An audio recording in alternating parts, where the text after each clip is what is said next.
Yes, hello! Welcome back to my vlog. For today's video guys, pupunta tayo sa simbahan ni Pastor Brown. Kaya yan, dito na tayo at papasok na tayo sa loob ng simbahan nila. Kasi nga, meron tayong monthly meeting lahat po ng mga meron ng sinimulan na seal group and then at meron na sinimulan na nagpatayo na talaga ng simbahan guys, like church planting, o diba? So we must go na talaga and preach the gospel guys. Kaya ang ating kailangan ngayon ay training. So kailangan natin magpapaturo sa kanya kung ano ang ating gagawin bago tayo makapagsimula. So ayan, meron tayong mga kasamahan din dyan, no? Tulad sa atin dito. Kaya kailangan natin ito, dapat tayo makinig.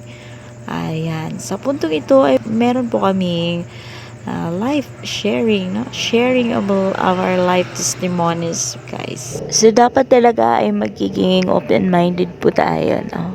Kahit anong ituturo na mabuti po sa ating leader ay dapat talagang makinig tayo para naman may mapupulot tayong aral galing sa kanya at maaari nating ituturo din sa iba, 'di ba?